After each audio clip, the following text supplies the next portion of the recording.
This week, BGE announced a temporary pause on the Baltimore Peninsula Project after pushback from lawmakers in the state. That's right. The project includes underground transmission lines coming at a big cost to ratepayers and historic neighborhoods. As Fox 45's Jessica Babb shows us, it's why lawmakers in Annapolis held a hearing today pressing BGE for answers.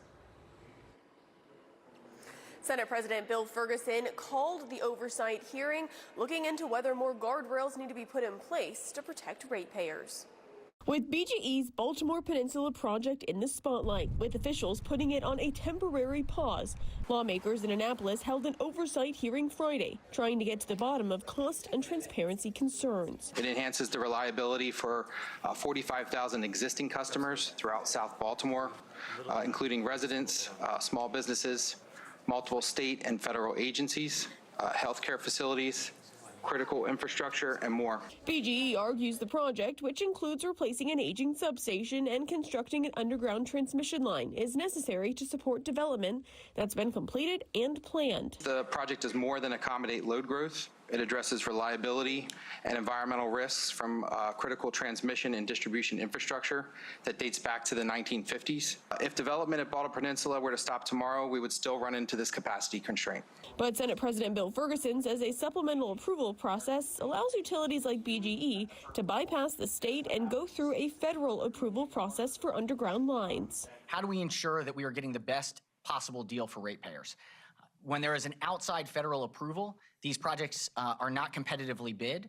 They're done by the utility independently, and the rate of equity return that is expended and returned to the utility is higher than it would be if it goes through the traditional CPCN process. And while officials with BGE say they've been filing public documents containing cost estimates and project information for years. So I wanted to make sure that it was clear that there is a very robust, open, transparent process here in Maryland for review of work that we do here, and it is done through that multi-year plan process. It's hard to hear that there was transparency in it. Certainly there were filings and public filings, and there's no doubt about that. It's just I think that there has been an overwhelming outcry of not understanding exactly the scope of these projects. The ballooning cost has been another point of controversy.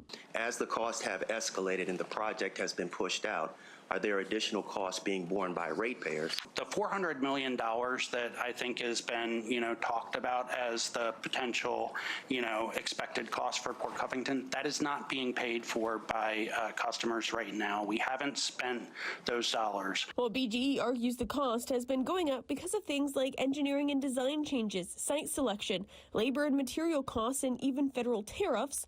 Earlier this week, Senate President Ferguson announced legislation looking to see if they should put more guardrails in place. Just because they're necessary doesn't mean they should blow the budget. And so that's where we have to find ways to rein in those costs as much as possible.